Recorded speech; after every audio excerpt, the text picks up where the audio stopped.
Hi students, welcome to what is officially the last complete lecture with new material for World Geography 1310.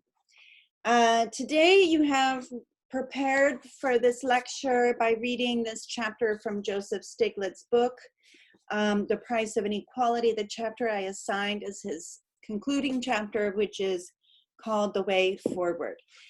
Let's go ahead and jump into it. I want to mention to you that you're going to see on Tracks several videos that I have embedded in this lecture, which includes, here's the PowerPoint I'm using in this lecture. Here is the article that you read for today. Here is a link to a TED Talk that I will reference momentarily that Stiglitz gave, and I think that it's a really great summary of his chapter that you read and also explains it in more simplistic terms using a little bit less economic jargon, but we'll go over some of those key terms like rent seeking and derivatives today and how they relate, excuse me, to the global financial crisis of 2008. Next, you'll see the 2008 mortgage crisis and mortgage securities video. We're going to watch that together. I'm going to ask you to watch this Stiglitz video on your own after you watch the lecture, or you could watch it before. You could pause this and watch it when I come to it in the actual lecture itself. And then there's a nice BBC overview of the 2008 crisis and its aftermath. Okay, so that's what you have on Tracks. I'll post the link to this lecture as soon as we are completed. Okay, so let's go ahead and dig into it, folks. Let me share my screen with you. Here we are. Okay, so our last lecture, we have been talking for the last several weeks about global inequality. We looked at the state of affairs, the distribution of income, how it has changed around the world since the implementation of neoliberal reforms. So really importantly, we not only looked at economic inequality today and in previous lectures, but preceding, we also did quite a bit of work thinking about neoliberalism. What is neoliberalism? How did it come to be, namely the global economic crisis of 1973-79, the oil crisis, the implementation of neoliberal economic policies, which can be summarized by trickle-down economics, a reliance on market forces, rolling back the role of the state, reducing social safety nets, reducing taxes, in the bad assumption that money from the top would trickle down. But we have clearly seen that the trickle-down theory of neoliberal economics has not held true. The money has not trickled down.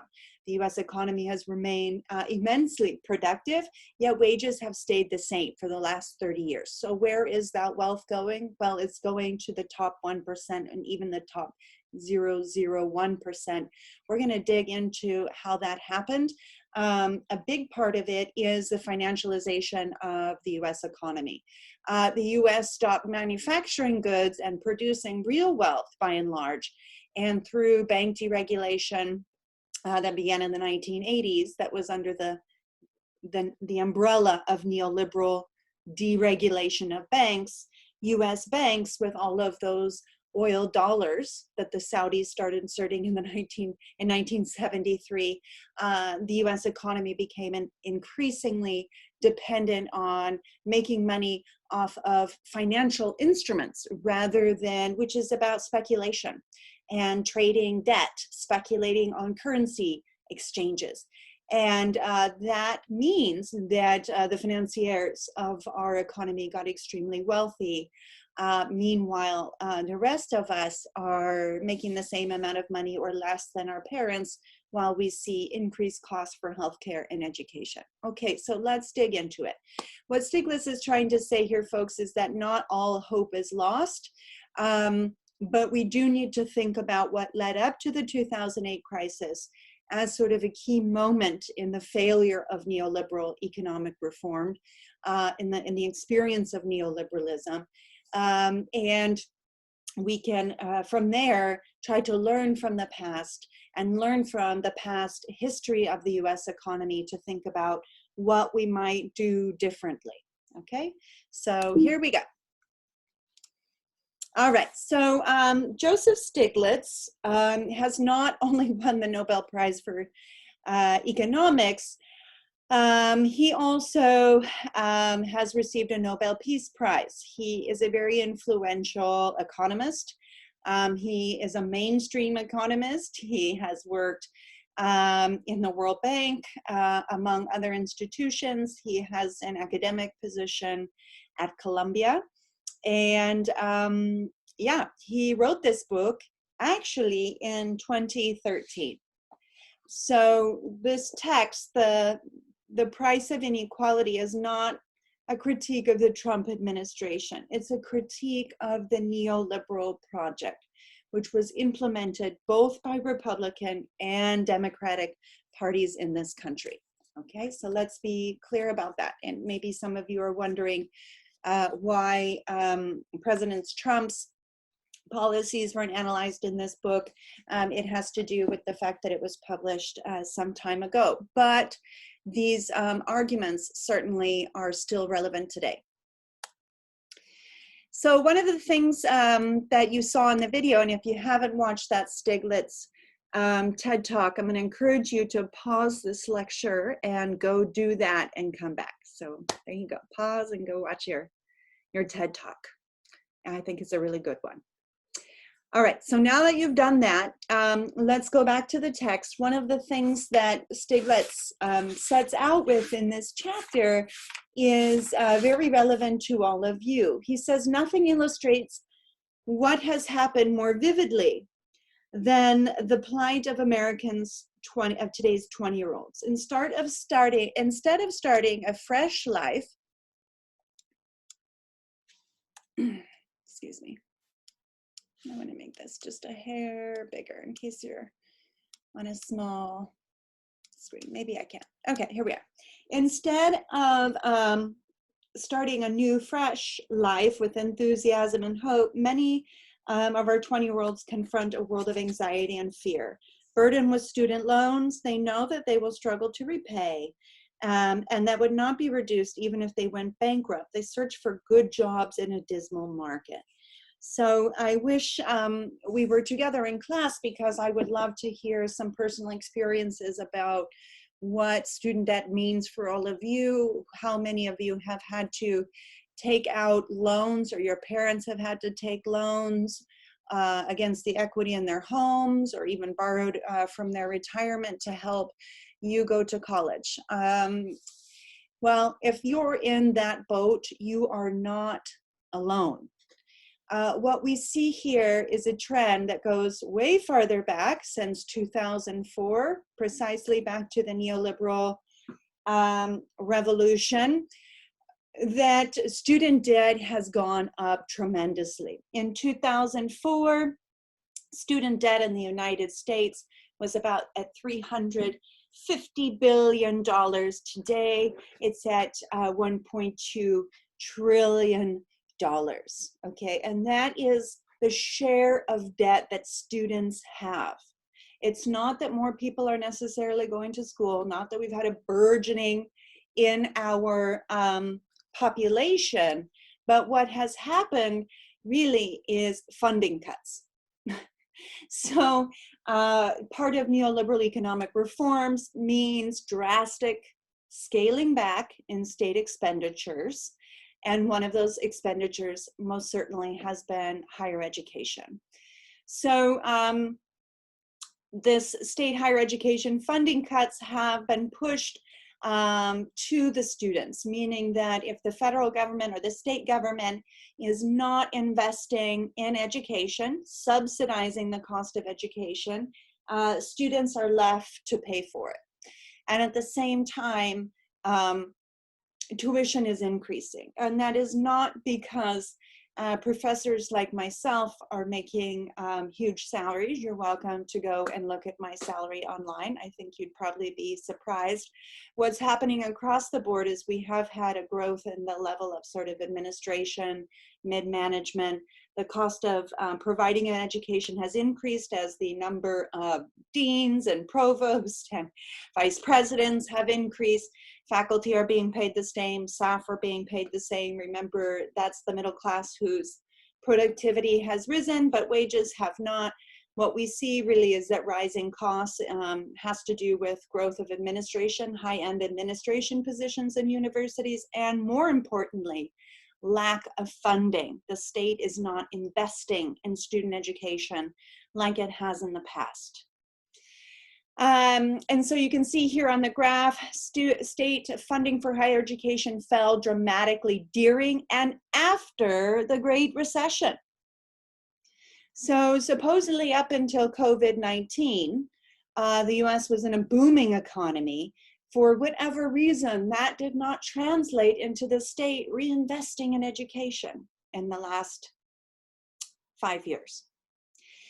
What that means is that you are having to come out of pocket with that money, despite the fact that it benefits our entire society when our populace gets educated. One, you earn more money, you pay higher taxes for the rest of your life. But two, there are other social benefits like you being able to pay for healthcare, you being able to bring up your kids in a safer neighborhood or address some of the social ills that poverty brings, okay? So students are funding a larger share of higher education after the recession. So we see at each moment through, excuse me, the recession, a recession here in the early 90s, there was a small recession, early 2002, and then of course the big recession of 2008. At every turn, the students' share of funding education has gone up. There's actually a slide in here that I didn't include that I maybe should have. 30 years ago, the United States had most college degrees per capita anywhere in the world. Now we rank number 12.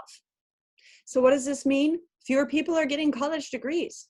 And those who are coming out burdened with tens of thousands of dollars worth of debt. So let's take a look at what the debt number looks like here. A record 1 in 5, this is actually a very old article, but it did some work and it came from a reputable source, the Pew Center for Research, a non-partisan independent think tank. And what they see is that we have the households with outstanding debt more than doubling from 1989 to 2010, okay? That number actually is much higher today. It's something like 26%. Did we get that statistic? What percentage of households have debt? It's higher than 19 today. It's in the mid 20s, I think, like 24% of households have student debt. And that debt has gone from, not only has the number of households doubled, the amount has tripled.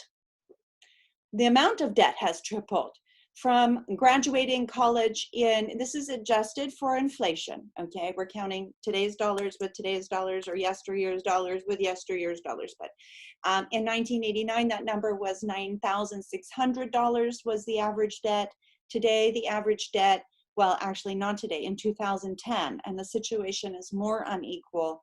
And worse today, students are graduating with $26,000, $30,000, $40,000, $50,000 worth of debt. Okay, so Stiglitz is saying that this is a big problem. And this drives inequality. Not just inequality in terms of who is willing to take on that loan, but the burden of servicing that loan throughout one's lifetime. There are faculty in this department who are still paying student loans. And of course, Some of them have already paid back in full, have already paid back what they took out, but with interest rates, they continue to pay and continue to have a big chunk of that debt left over. So in addition to sort of thinking about the role that student loans play in driving inequality, Stiglitz points to the moment of the Great Recession in 2008 as playing a really large role in shaping inequality in America and diminishing the opportunities that Americans have been raised to believe that this country provides an equal opportunity for everybody, that even a poor person who's extremely hardworking and bright can make it in this society. So he's saying that the 2008 recession has played a large role in contributing to this inequality. And part of the problem is that with the mortgage crisis of 2008, which then became the Great Recession, millions of Americans lost their homes in addition to losing all of the value that they had in the stock market. And many of them declared bankruptcy. And at the same time, I mean, we're talking tens of millions of Americans lost their homes, went bankrupt, lost all of their wealth in 2008. At the same time, nearly all of the big banks, with the exception of the Lehman Brothers, received tens, if not hundreds of billions of dollars in bailout loans to keep that part of the economy going at the same time that working class people lost everything. So that is another dynamic that contributes to this growing inequality in the United States. Okay, so how do we make sense of this concept of the mortgage crisis, and how did a mortgage crisis lead to an economic crisis worldwide? Let's dig into that a little bit. The reading doesn't do that for you, so I'm hoping this is helpful. The first thing that you have to understand, and I know that this is really complex and this is not an upper division economics course, but nonetheless, if you want to understand the status of the world today, the world geography of today, this moment is critical. And what you need to understand is this concept of a derivative. Okay, so a derivative is a financial security with a value that is relying upon or derived from an underlying asset or a group of assets. Okay, what is a security? Basically, a security is like a financial instrument that tries to speculate on the price of a commodity or what the interest rate will be on a loan, and because the interest rates fluctuate. As we know, interest rates can be increased, can be decreased, what the price of a commodity will be in the future. So for example, you can buy stocks in a company, ownership in a company. Today, the stock is worth $5. The ownership of that piece of that company is worth $5. You're hedging on the idea that that company value will go up. So you're speculating on future value of that company, okay?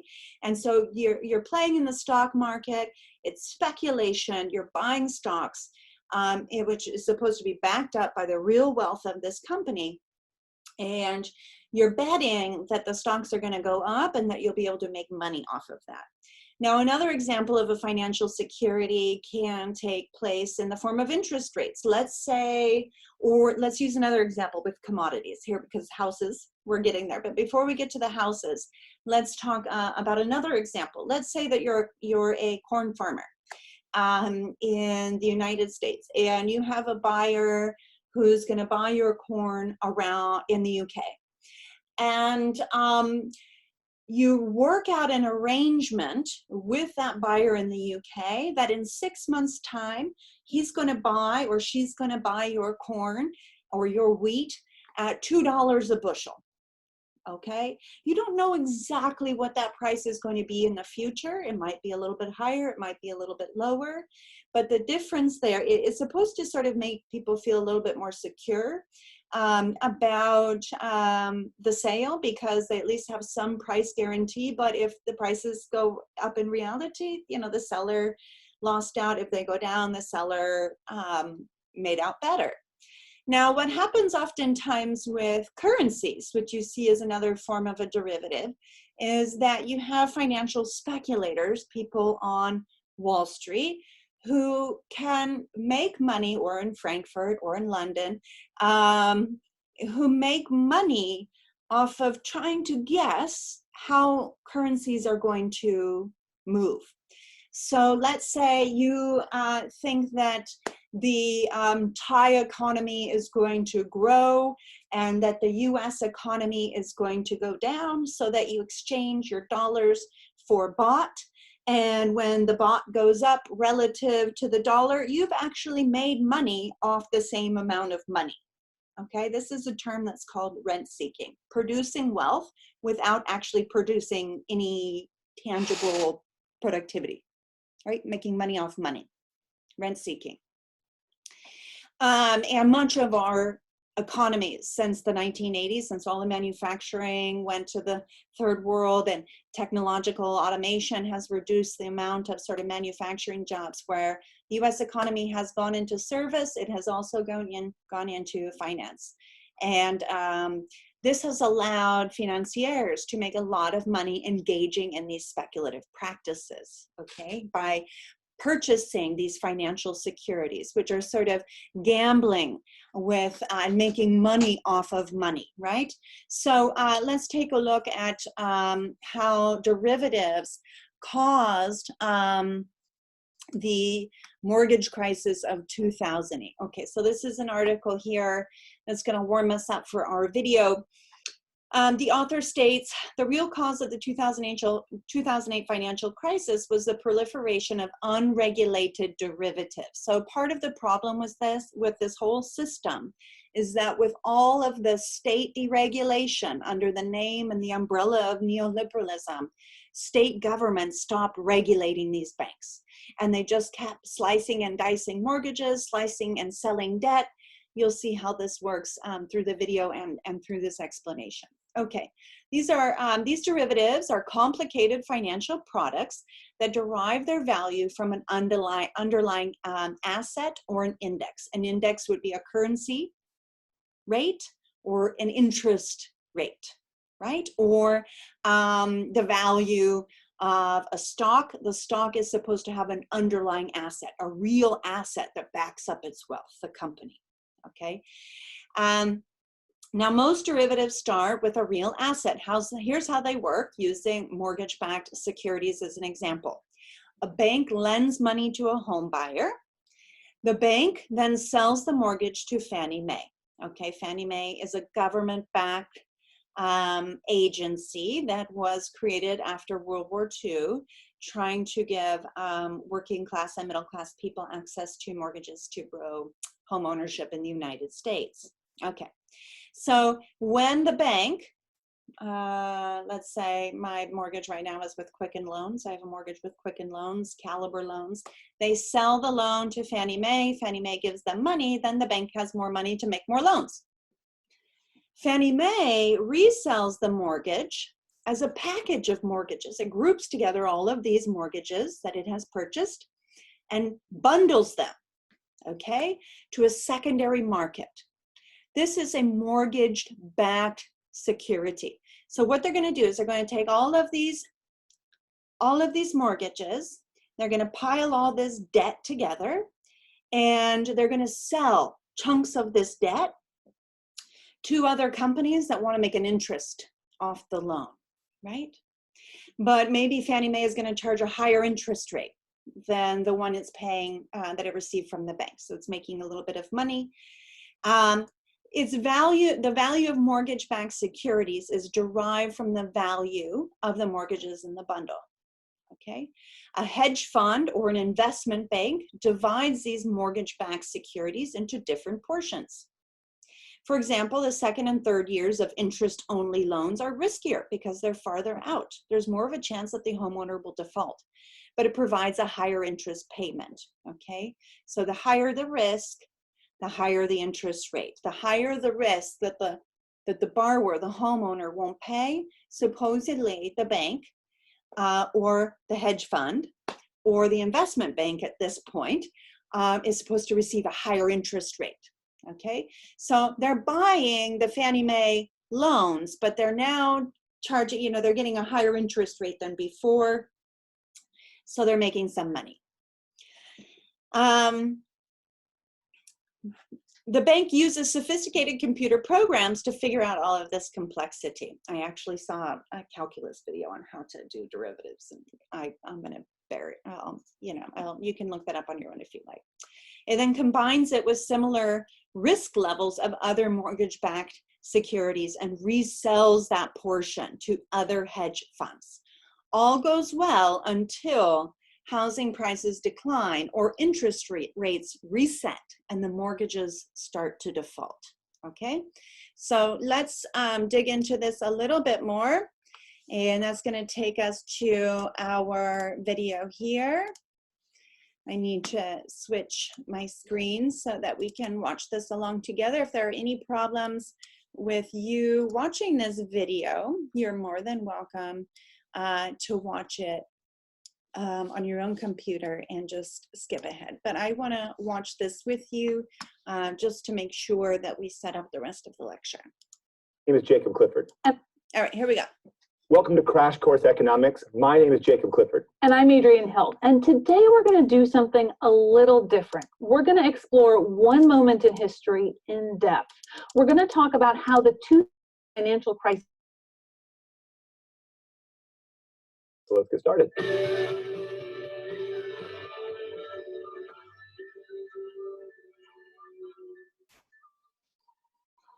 The 2008 financial crisis was a big deal. Ben Bernanke said it could have resulted in a 1930-style global financial and economic meltdown with catastrophic implications. But what happened? Why did it happen? And why aren't we all huddled around burning trash cans, forming a raiding party to go steal gas from other tribes in the wasteland? By the way, if you're actually doing that, you probably didn't hear we survived the financial crisis. Things got better. Seriously, put down your crossbows. To explain what happened, first we have to do a quick explainer about mortgages. And you might already know this, but basically someone that wants to buy a house will often borrow hundreds of thousands of dollars from a bank. In return, the bank gets a piece of paper called a mortgage. Every month, the homeowner has to pay back a portion of the principal plus interest to whomever holds the piece of paper. If they stop paying, that's called a default, and whomever holds that piece of paper gets the house. The reason I'm saying whomever holds the paper rather than the bank is because the bank, the original lender, often sells that mortgage to some third party. And the reason I say often is because this happens all the time. I've had my house for 9 months and 3 different banks have had the mortgage. Traditionally, it was pretty hard to get a mortgage if you had bad credit or didn't have a steady job. Lenders just didn't want to take the risk that you might default on your loan. But all that started to change in the 2000s. And before we go further, a quick aside here. The story gets complicated fast, and it's a fascinating story, but we're trying to keep it relatively simple. So I've asked Stan if we could put some additional resources in the YouTube description. And Stan said yes. Thanks, Stan. Anyway, back to our story. In the 2000s, investors in the US and abroad looking for a low-risk, high-return investment started throwing their money at the US housing market. The thinking was they could get a better return from the interest rates homeowners paid on mortgages than they could by investing in things like US Treasury bonds, which were paying very, very low interest. But big money global investors didn't want to just buy up my mortgage and Stan's mortgage. It's too much hassle to deal with us as individuals. I mean, we're paying. Instead, they bought investments called mortgage-backed securities. Mortgage-backed securities are created when large financial institutions securitize mortgages. Basically, they buy up thousands of individual mortgages, bundle them together, and sell shares of that pool to investors. Investors gobbled these mortgage-backed securities up. Again, they paid a higher rate of return than investors could get in other places, and they looked like really safe bets. For one, home prices were going up and up. So lenders thought, worst case scenario, the borrower defaults on the mortgage, we can just sell the house for more money. At the same time, credit ratings agencies were telling investors these mortgage-backed securities were safe investments. They gave a lot of these mortgage-backed securities AAA ratings, the best of the best. And back when mortgages were only for borrowers with good credit, mortgage debt was a good investment. Anyway, investors were desperate to buy more and more and more of these securities. So lenders did their best to help create more of them. But to create more of them, they needed more mortgages. So lenders loosened their standards and made loans to people with low income and poor credit. You'll hear these called subprime mortgages. Eventually, some institutions even started using what are called predatory lending practices to generate mortgages. They made loans without verifying income and offered absurd adjustable rate mortgages with payments people could afford at first, but quickly ballooned beyond their means. But these new subprime lending practices were brand new. That meant credit rating agencies could still point to historical data that indicated mortgage debt was a safe bet. But it wasn't. These investments were becoming less and less safe all the time.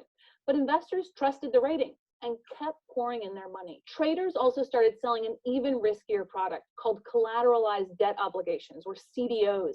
And again, some of these investments were given the highest credit ratings from the ratings agencies, even though many of them were made up of these incredibly risky loans. While the investors and traders and bankers were throwing money into the US housing market, the price of homes in the US was going up and up and up.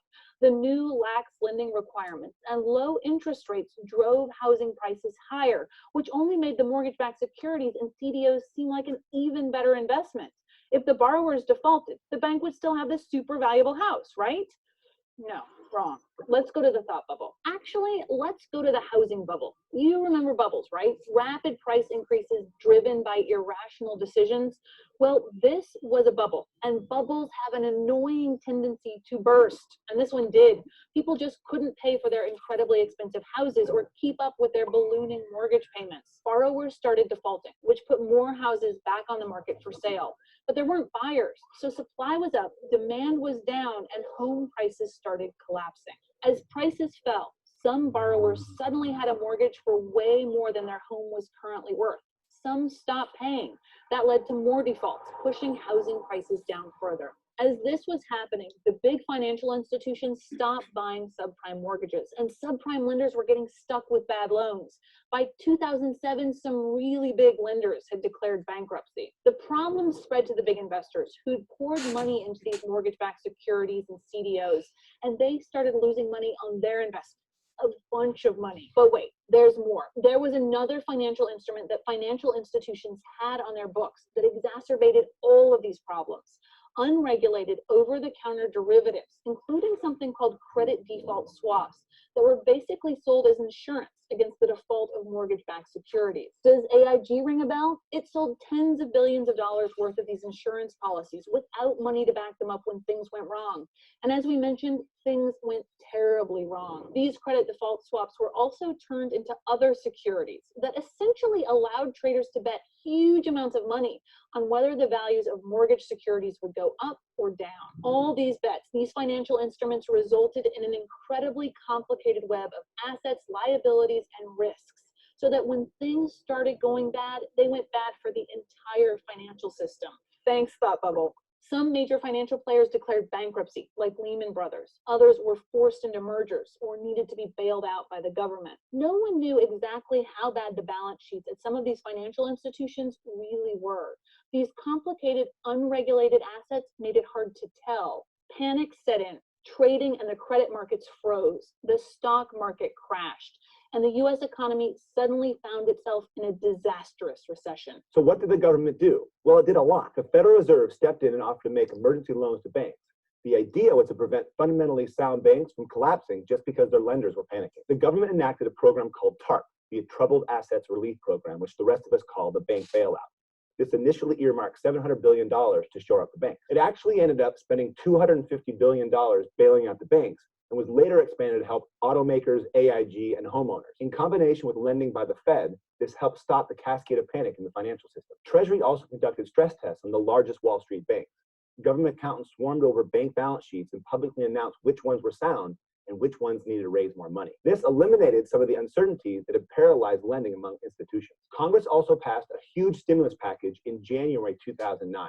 This pumped over $800 billion into the economy through new spending and tax cuts. This helped slow the free fall of spending, output, and employment. In 2010, Congress passed a financial reform called the Dodd-Frank Law. It took steps to increase transparency and to prevent banks from taking on so much risk. Dodd-Frank did a lot of things. It set up a Consumer Protection Bureau to reduce predatory lending. It required that financial derivatives be traded in exchanges that all market participants can observe. And it put mechanisms in place for large banks to fail in a controlled, predictable manner. But there's no consensus on whether this regulation is enough to prevent future crises. So what have we learned from all this? Well, one key factor that led to the 2008 financial crisis was perverse incentives. A perverse incentive is when a policy ends up having a negative effect opposite of what was intended. Like mortgage brokers got bonuses for lending out more money, but that encouraged them to make risky loans, which hurt profits in the end. That leads us to moral hazard. This is when one person takes on more risk because someone else bears the burden of that risk. Banks and lenders were willing to lend to subprime borrowers because they planned to sell the mortgages to somebody else. Everyone thought they could pass the risk up the line. The phrase "too big to fail" is a perfect example of moral hazard. If banks know that they're going to be bailed out by the government, they have an incentive to make risky or perhaps unwise bets. Former Fed Chairman Alan Greenspan summed it up really nicely when he said, if they're too big to fail, they're too big. When something terrible happens, people naturally look for someone to blame. In the case of the 2008 financial crisis, no one had to look very far because the blame and the pain was spread throughout the US economy. The government failed to regulate and supervise the financial system.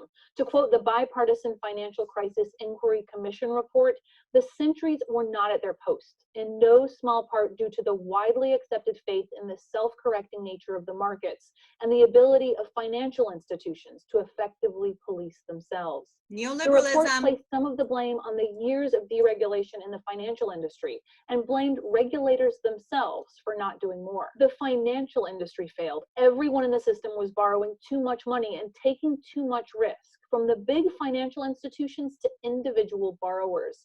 The institutions were taking on huge debt loads to invest in risky assets, and huge number of homeowners were taking on mortgages they couldn't afford. But the thing to remember about this massive systemic failure is that it happened in a system made up of humans, with human failings.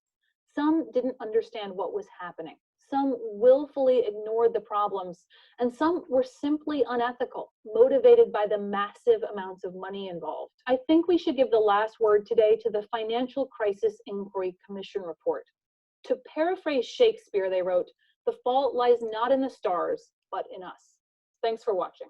Crash Course Economics is made with the help of all these nice people. We're able to stave off our own financial crisis each month thanks to your support at Patreon.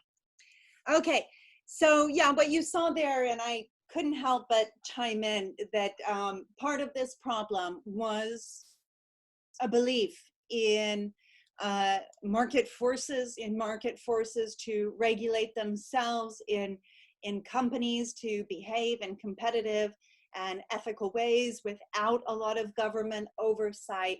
And certainly we hope that we have learned the lesson. And Frank Dodd was passed in 2010 to re-regulate the banking and financial investment sector, to make sure that they were transparent, that they were ethical, and not operating under these conditions of moral hazard.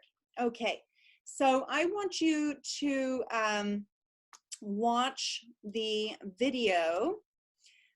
Next, I have one more clip for you that I would like you to watch, and it's this link here about what caused the 2008 Great Recession. You heard in the first video that you watched with me that the mortgage-backed securities and the slicing and dicing of mortgages was a big piece of that. But what about the aftermath? Right? And how did that crisis spread to Europe, outside of the United States? The global economic crisis of 2008 originates within the US housing market, but due to the interconnected nature of the financial sector and the fact that many of these investors were located around the world, were banks from all over the world, the knock-on effect spread to the entire economy. Okay, the global economy. Okay, and as we talked about in our last lecture on us versus them, that it's the combination of this moment, the 2008 Great Recession, on the heels of 30 years of stagnating wages, growing inequality, and then in Europe, the refugee crisis coming out of the Syrian war. The economic uncertainty combines with this moment of social uncertainty, cultural change, and it's a disastrous combination that has enabled the rise of many nationalist, right-leaning populist governments who are tapping into people's fears and xenophobia, rather than explaining the true sort of economic mechanisms, the policies. I mean, if you're angry at the world because you feel you've been screwed over financially, everybody else is getting ahead. If you're in a rural area in the UK, or you're a pensioner in Italy and social services have been declining, cost of living has been going up, it's much easier to blame a Syrian refugee than neoliberalism, right? Neoliberalism doesn't have a face. It's hard to understand. It's hard to define. But we need to be thinking about these large macroeconomic policies and ideologies that are truly behind a lot of the hardship that many people around the world are facing today. So when we're talking about that financial sector, we're talking about these securities, these derivatives, these mortgage-backed securities.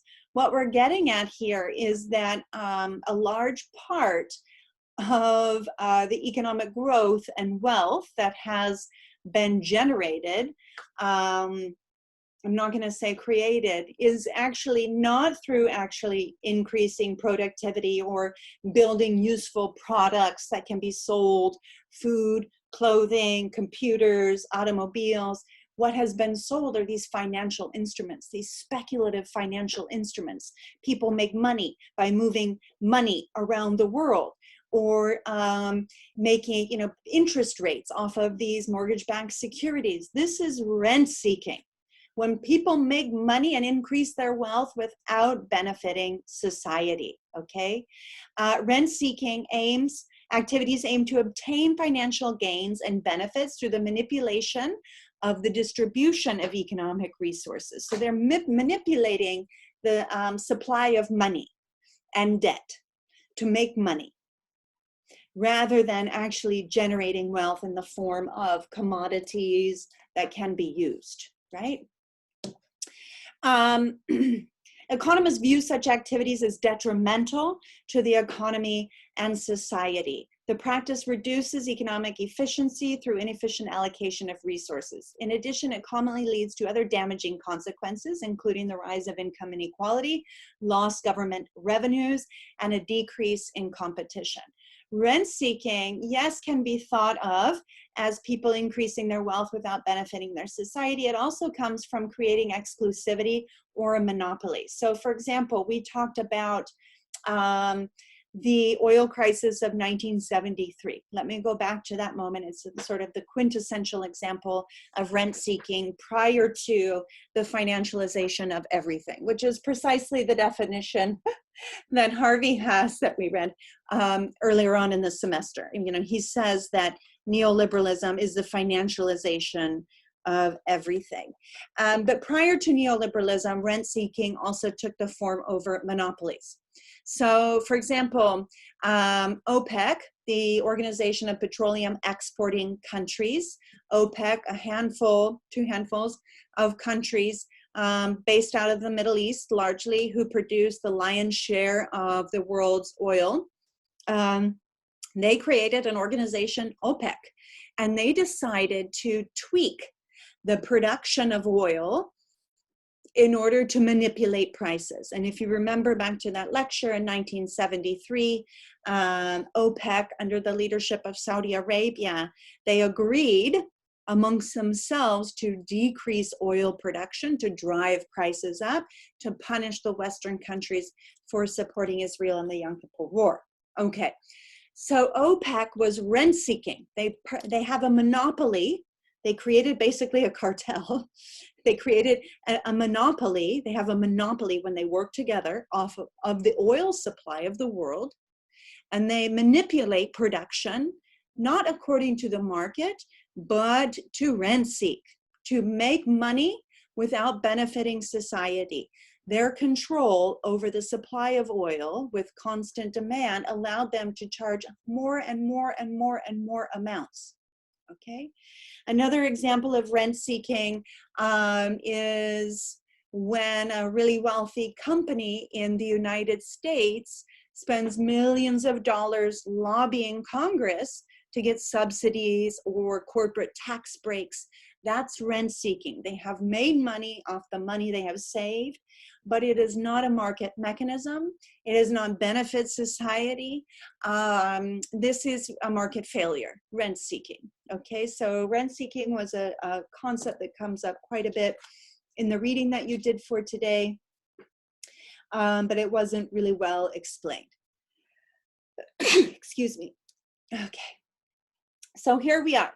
We're looking at this financialization of everything and the rent-seeking component of our economy, and the general impact of neoliberal policies on the distribution of wealth. And I want to take you back to this graph. We looked at it a couple of times, at least once before. Here we have in this graph the total productivity of the US economy, right? And here we have hourly compensation. So while productivity has increased by 238%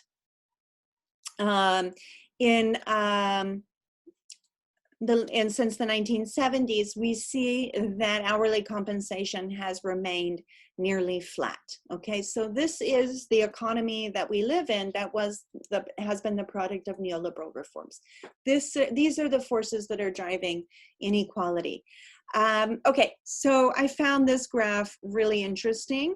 And I think it also speaks to how out of touch most Americans are with how our economy actually works and who has money.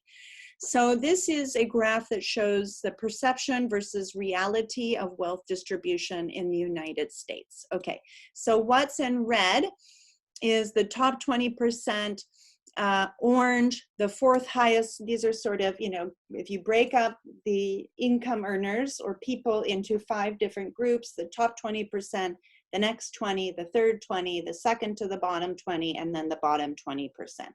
Okay, and then across here, most Americans think that the top 20% has about 55–60% of the wealth.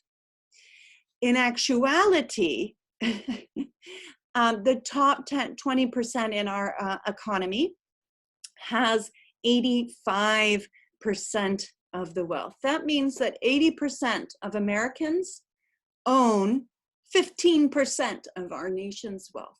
This is what inequality looks like. This is how people think it is. They know it's bad, but it's worse than they really imagine. And if you look at the top 1%, the top 1% of Americans own 35% of our nation's wealth. Here's what most Americans think is an ideal distribution, where the top 20% have about 35%, and so on and so on. So most folks are completely unaware that the top 10% of income earners in this country have about 75% of the wealth. It gets up to 85% when we look at the top 20%. And part of this income inequality, it gets even worse if you look at just the top 0.001%. And we looked at some of those statistics. JP Morgan Chase, this article is from 2018.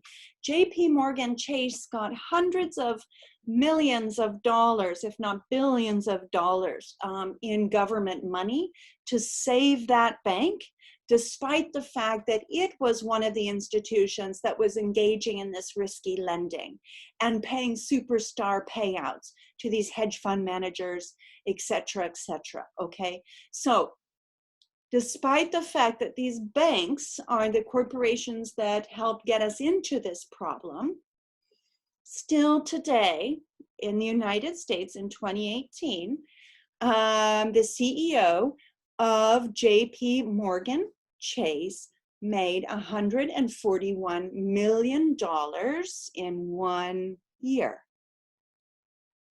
So it's pretty shocking to me that a company that had to be bailed out by the US government 10 years before, living in a country with the level of inequality as well as poverty that we have, that CEO of that bank takes $141 million in profits. And I'm going to be honest with you folks, I pay Chase Morgan a lot of money. I bank with Chase. I have a home equity loan with Chase. I pay $2,500 a year just on the interest rate of that $50,000 loan that I have with Chase. And I'm also paying them about $12,000 a year in interest rates for one of my mortgages. So Jamie Dillon did not make $141 million. He took that money from the investments like people like me banking with JP Morgan. So, you know, again, I made the argument that nobody makes $10 million, right? That's taken from a company. And this is one of the arguments that we'll come back to with Stiglitz. He's saying that basically we have to reform the rules of the game that reins these CEOs in who have no oversight by their shareholders. The shareholders are supposed to be the bosses of these companies, owners of these companies, but there's no transparency in determining how much these CEOs make. So one of the clear points that comes out of this reading, and hopefully from the last several lectures that we have had, is that trickle-down economics, which is this idea that neoliberal economists have argued for a long time, is that yes, the richy rich, the super rich, the uber rich, the CEOs of these Fortune 400 companies are, yes, they're making outrageous salaries, but when they do, the wealth trickles down to other people like you or I. Let me just refer you back to the graph, okay? There it is. It's not trickling down. The wealth is staying at the top, producing this distribution. And that would be fine if you didn't have $30,000 worth of student debt at the end of your education. That would be fine if everybody had health care in this country, maybe. But the problem is this existing inequality alongside poverty and hardship for the majority. The top, another myth. Okay, so wealth accumulation at the top has not trickled down. Number two, the top 0.001% deserve their wealth. They are not inventors. And if you watch some of the other interviews like I have that Stiglitz did in preparing this lecture, you know, he talks about the great inventors, people who came up with the algorithms that enabled computing, people who unravel the human genome, that enable medicines to be made. These are not the 0.001%. The 0.001% are the bankers, the hedge fund managers, the rent seekers, the people who are slicing and dicing the debt of Americans, including your student debt, and selling that, packaging it, and guess what? The risk is on your shoulders. We'll come to this in a minute. If you read the article, read the work, you know, and you probably know already if you have student loan debt. Student loan debt cannot be canceled, despite the fact that Morgan Chase can declare bankruptcy and get a handout from the government, and 10 years later, its CEO making $150 million a year, that you cannot never lose that debt. Is that justice or is that power that determines those laws and policies? Okay. So these are not investors. The CEO of Atena or some of these, healthcare companies, the pharmaceutical companies, they are not doing the science. They are not providing the ingenuity, the mathematics. They're advancing technology. They are rent seeking. They are making crazy amount of money by monopolizing drug production, monopolizing the provision of private healthcare, and charging whatever they want. Okay. In the video that you watched of Stiglitz, he talks about how America is no longer the land of opportunity for all. The problem is when you have such an unequal system and you have the majority of Americans not being able to fund higher education or send their kids to decent school K through 12, we lose a lot of talent. We're losing a lot of talent. People are not able to capitalize on their natural talents because they can't get the resources to become the most efficient, most productive, healthy workers that they can be. And he says, you know, this is not the product of inevitable market forces. Stiglitz in the video that you watched, he said, we don't have the same levels of inequality in Europe that we do here in the United States. And Europe has been part of the same global economy. We're talking about old Europe, right? Those old societies where classism is supposed to be much more entrenched, they actually have more social mobility through access to education and other forms of advancement, job training, social safety net programs. You know, I was meaning to look up for this lecture what percentage of Americans have lost all of their wealth because they've declared medical bankruptcy. These are the things that are making life hard in America that Europeans do not have to deal with. So we can see that this is not the way it has to be. This is a product of policy and neoliberal economic reforms. And I'm afraid your generation, and you know, this book, all of this was written before COVID-19, folks. We are in for some hardship. And it's going to be up to all of you to speak to your elected leaders and to inform yourselves about what's going on so that we can demand change in this system that is only working for the very few. And so, you know, in the video that I watched, I can't remember if it was the one I assigned, Stiglitz talks about this marginal productivity theory. There used to be this idea that people who were paid more because they were making the most contribution to society. Today, that's not true. Today, the richest of the rich are financiers and rent seekers rather than innovators and builders.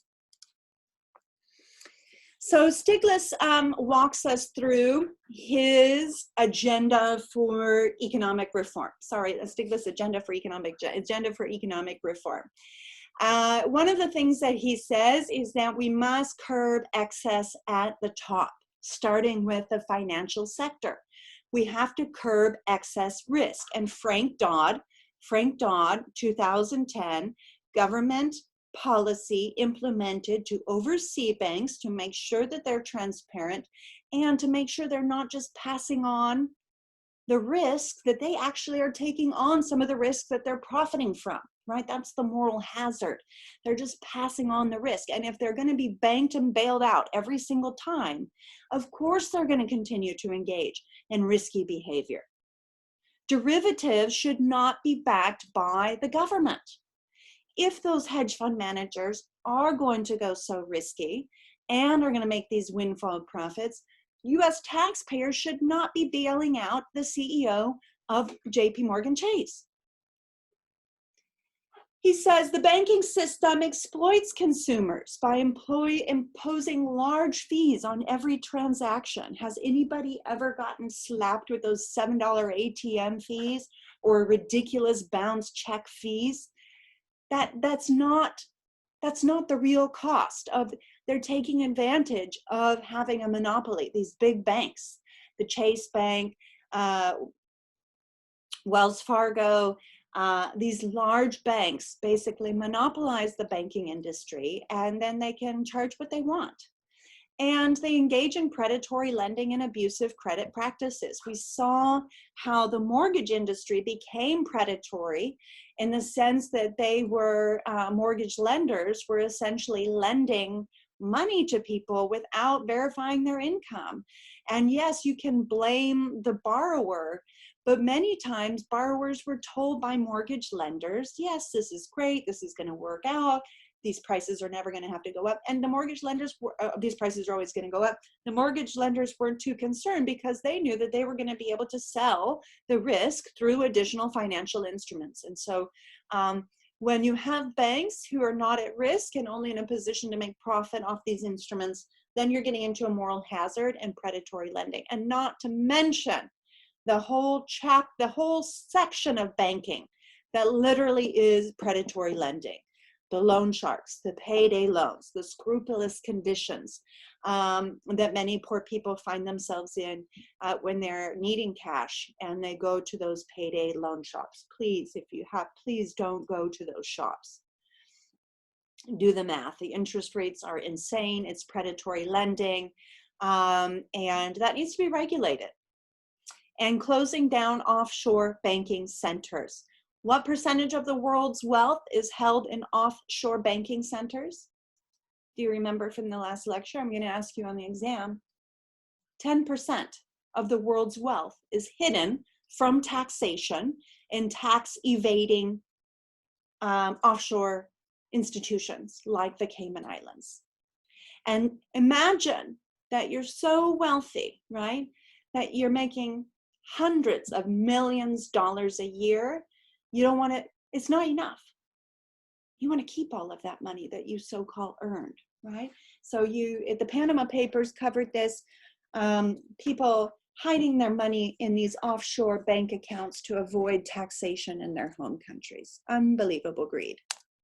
Stiglitz says we need stronger and more effectively enforced competition laws. Dominant firms have tools to suppress competition, rent seeking, okay? Basically, you know, there's been the creation of these monopolies in these firms, these banks that are too big to fail, right? And that creates these rent-seeking opportunities. They're able to charge what they want, do what they want. We need to improve corporate governance to limit the power of CEOs. And I made that point earlier when we were looking at CEO salaries. Stiglitz talks about this both in his text and in the video where he says, you know, basically shareholders who are supposed to be the owners of company, they have no transparency, they have no say. We have to rein in these CEOs and advocate for them not taking such a large chunk of the company's wealth. Maybe a larger chunk of that $140 million a year, whatever it may be, should go to working class, middle class people. Reform of bankruptcy laws, student loans, right? How is it that a company can declare bankruptcy and get a fresh start like that? But yet you, as a student who has to borrow money to pay for your education, can never be absolved of that debt. That's not the way the market works. That's how power works, right? So gosh, if I was running for office in 2020, you know, I would campaign on canceling the student debt. I think that's an issue that students and many people could get behind and would be such an enormous contribution to our society. Because also think about it, when you alleviate debt for working class people, students, versus the wealthy buy stocks, stock buybacks. They send their money to the Cayman Islands. What happens where you and I get a break? What happens where you and I get a stimulus check? We spend that money as fast as we get it. It goes into buying food, paying for the healthcare and paying for the childcare, rather I want to say, paying for childcare, paying for clothes, paying my housekeeper, paying all of that money is spent in really stimulating the economy. When you cut money for the upper uber wealthy, it just goes into savings, to accumulating more wealth from themselves. We need to end government giveaways. For example, the fact that the pharmaceutical companies have a monopoly on drug production elsewhere in other countries, Like Europe, for example, the same drugs cost much less than the drugs in the United States because European governments have reduced the rent-seeking, the money that comes from monopolizing the production. And we need to do that here in the United States. I think there was a scandal with the EpiPen not too long ago that exemplifies perfectly how the pharmaceutical companies have monopolized the production of medicines in this country, and through their lobbying have basically, they're doing rent seeking and making money that's above and beyond what would exist in a normal market condition because of that monopolization, and also because of their lobby that results in favorable contracts like Halliburton and other subsidies, tax breaks, cheap credit, government loan guarantees, okay?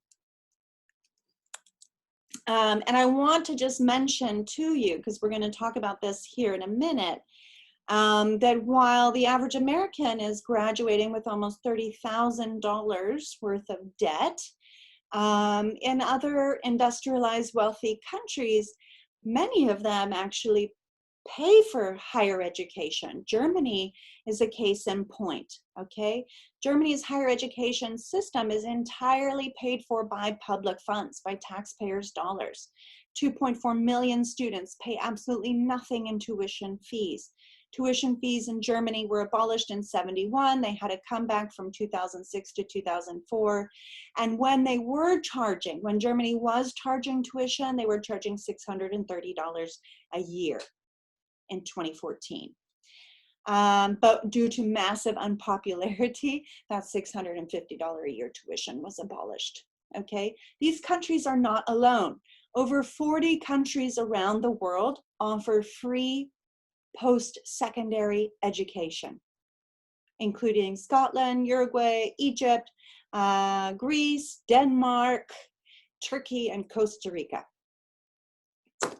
Actually, I don't think Costa Rica is entirely free, but it's a nominal fee, something like $300 a year. And if you were to talk to young people from these countries, it's mind-boggling to them that just to get a 4-year degree from a public institution like Texas State, students have to acquire tens of thousands of dollars of debt. That's no way to start your life as a young adult.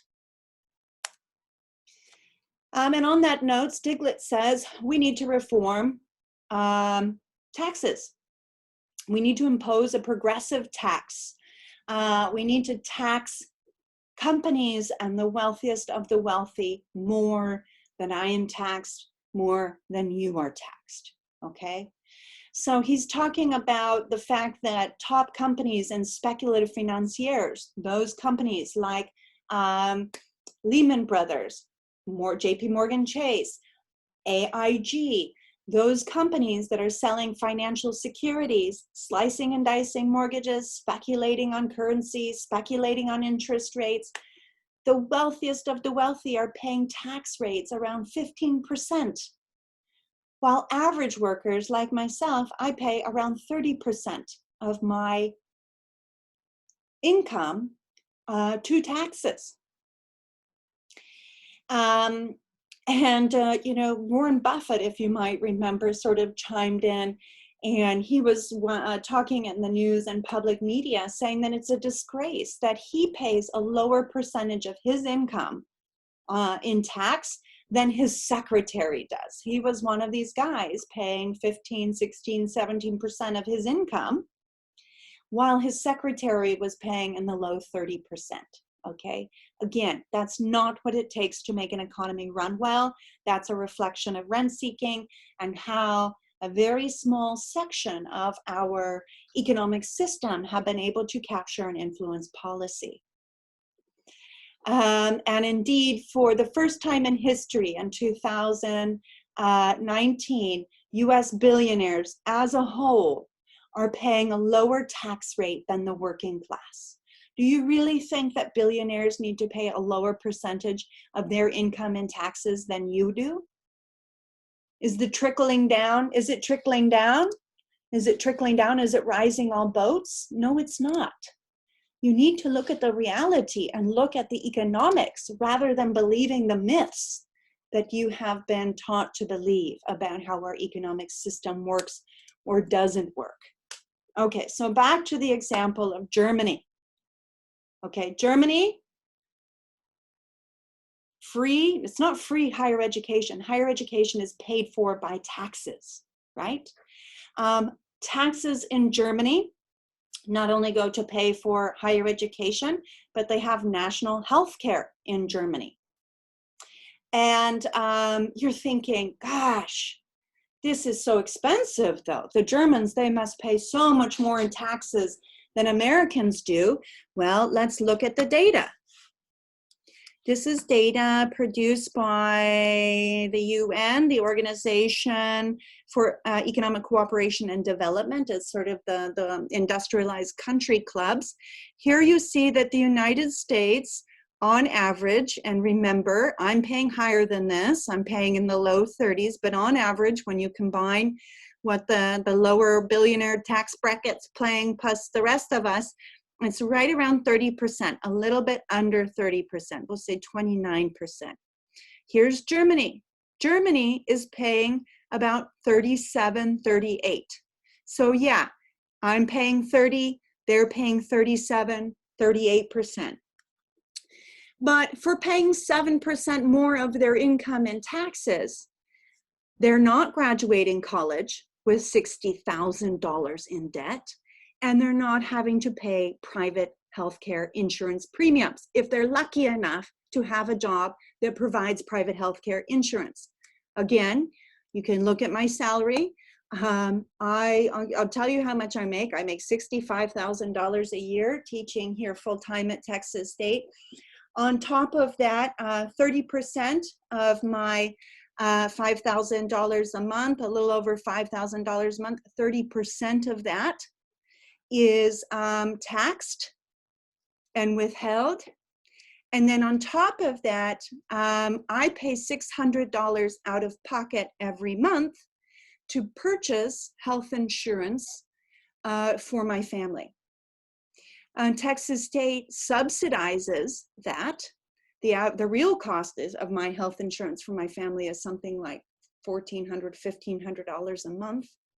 I have to pay about $550, $600 out of pocket, right? Oh, and then remember when my kids were in kinder and before they went to public school, I was paying $18,000 in preschool every year for the two of them. So you can start to do the math. Count up how much. I'm paying $6,000 a year in healthcare premiums. And I also have to save, what, $50,000, $60,000, $100,000 for each of those kids by the time they go to college, in addition to the cost that I've already paid. Do the math, right? And you see what Germans are getting paying for their 37% versus what I'm getting paying my 32% tax, all right? So you can think about it that way, but you can't just simply look at, you have to think about the cost of living. And you might be thinking, well, the healthcare system in the US is obviously a lot better. That is why healthcare is so much more expensive in the United States.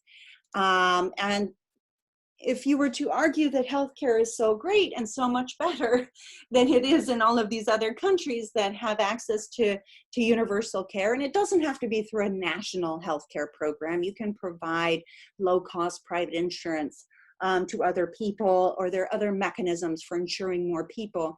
But folks, any way you look at it, in the United States, despite having the most expensive healthcare system in the world, we don't live as long as our counterparts in Europe, in Korea, in Japan.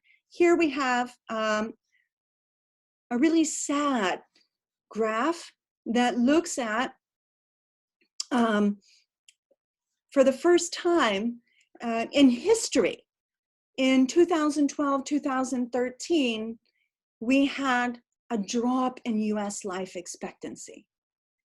Meanwhile,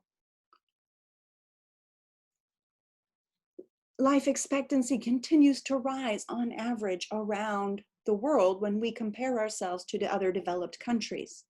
And you can go and check out the stats. You can look. And in Japan, the average life expectancy is 84. In the United States, 78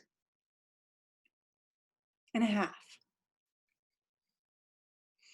So something's not working, and you're thinking, well, yes, it's obesity. So what is it about our health system that and our food system that produces obesity? Ah, yes, well, it's heroin. Well, why are we having so many opioid deaths? Well, I can tell you that treatment costs for just a basic level treatment, $30,000 for a 30-day program.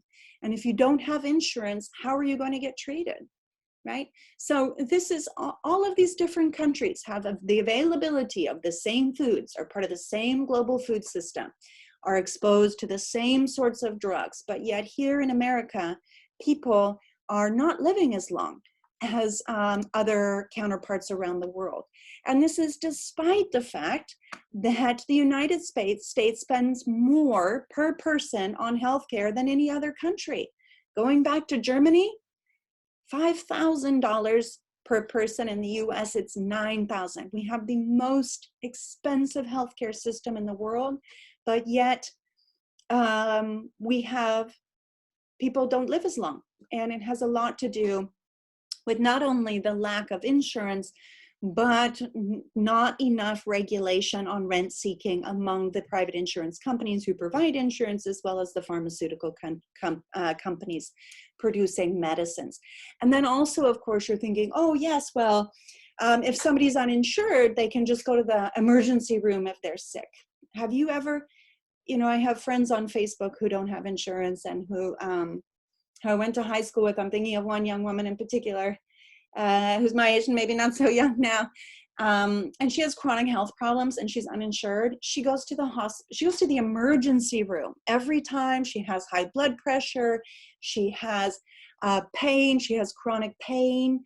She goes to the emergency room. How expensive is that? That also is part of the problem. When you have uninsured people who don't get preventative health care, or result to the emergency room rather than less expensive treatment options, that is also driving the cost up, okay? And here you have a graph here that looks at national health, universal, it's not national health, it's universal health coverage, whether or not that's provided through private companies or through a government program. You can see, here we are, these are the wealthiest countries in the world. Nearly all of them have universal coverage. Here's the United States, okay? What it's saying here in 2014, and of course this number has dropped recently, that despite the fact that we have the most expensive, we're spending more per person, that includes the uninsured, right? We have less people who are insured than Poland, than Mexico, than Estonia. And 54% of those people who are insured are people like me who are spending a lot of money to have that medical insurance. And at the same time, still paying really high deductibles and out-of-pocket costs. So you're not getting better care. You're not living longer than our counterparts in Europe, but we are as a whole paying more for our medical system. And these are one of the things that are contributing to inequality, according to Nobel laureate twice over, Joseph Stiglitz. He's also making the clear argument that we need to improve access to education, okay? We can do that. We have done that in this country, not as a socialist program, not as a communist program, but as patriots, believing that we need to bring everybody up so that we have a robust middle class, a healthy tax base, that have good, fulfilling jobs that are going to be innovative, rather than poverty-producing jobs that do lead to things like drug addiction and some of these problems that are plaguing our healthcare system. And then also, he suggests that we need to get Americans to save more money. that as Americans, we are in the habit of living beyond our means. That goes back to the mortgage crisis. It goes back, if you look at the average savings of American citizens versus our counterparts living in Europe and wealthier parts of Asia, we are not good at saving money. We're not saving money, but then again, how could we? We don't have enough to live off. Most people in this country don't have enough money, are living paycheck to paycheck. And if you're living paycheck to paycheck, newsflash, you're not part of the middle class. Okay, so there's also this misconception that there's a large, robust middle class in the United States, and that middle class is shrinking and shrinking as inequality grows. Okay, so we have to find a new way to invest in education. Otherwise, we're going to see our rank continue to decrease from #1 in the world 30 years ago in terms of per capita education, college education, to being 12. Where are we going to be in 20 years?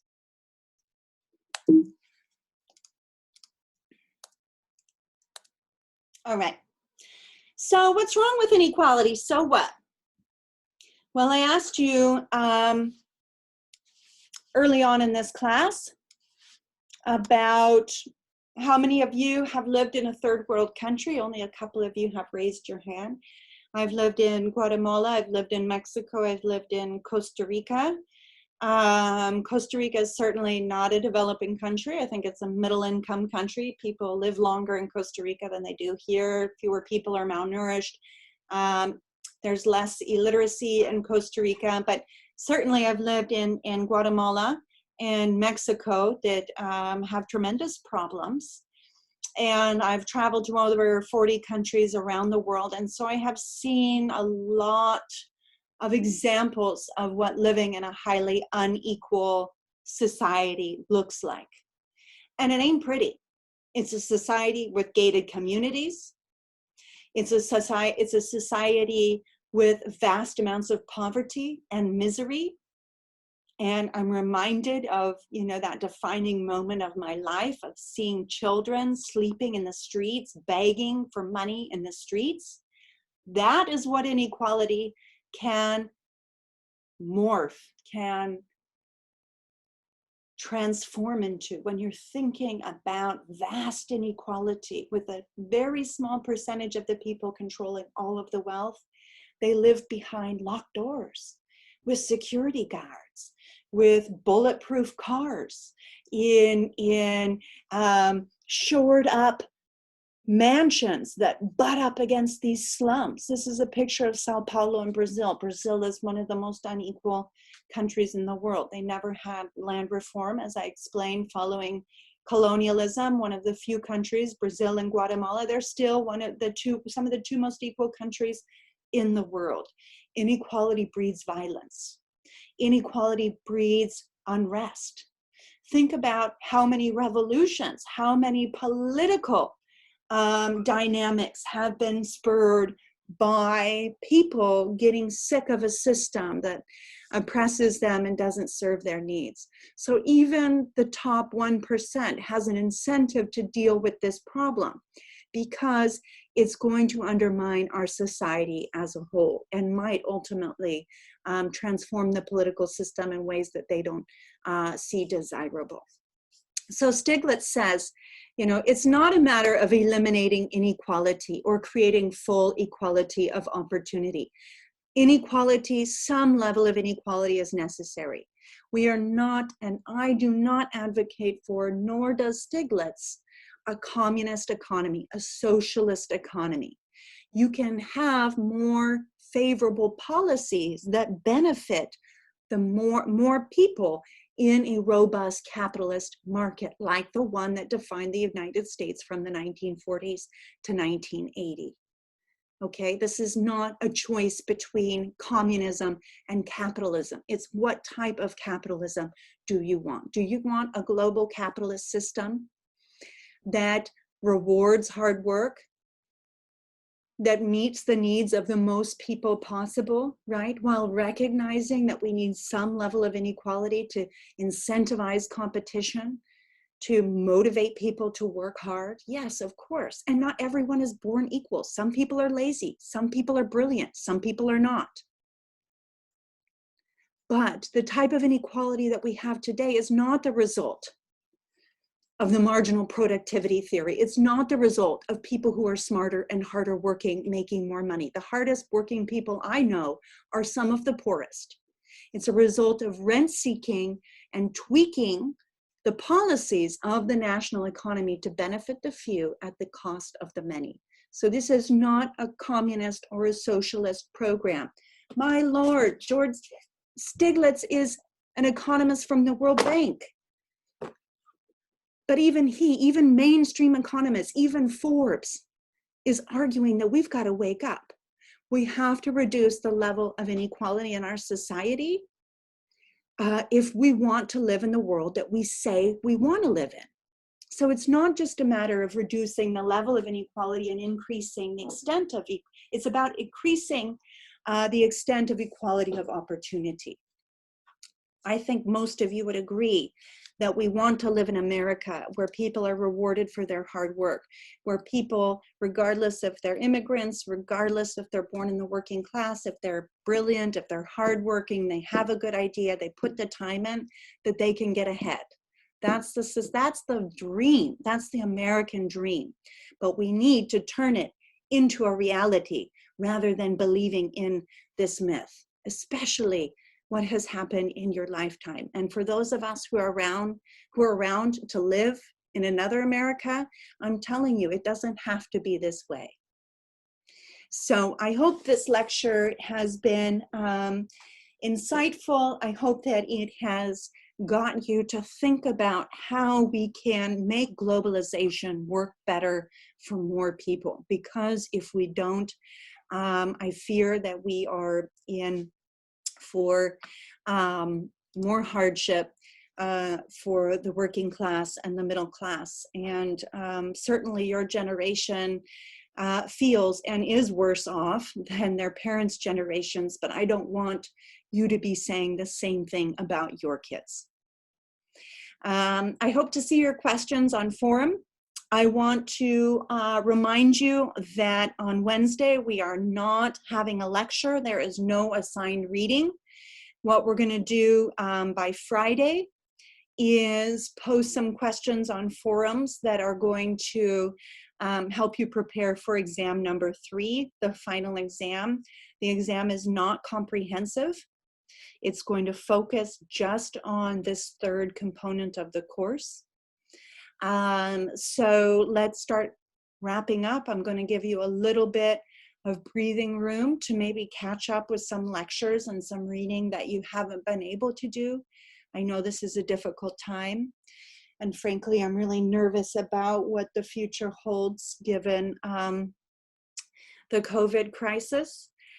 So I'm feeling stressed out, and I know that you probably are as well, and I wanted to just kind of pump the brakes and give you a little bit of room to breathe.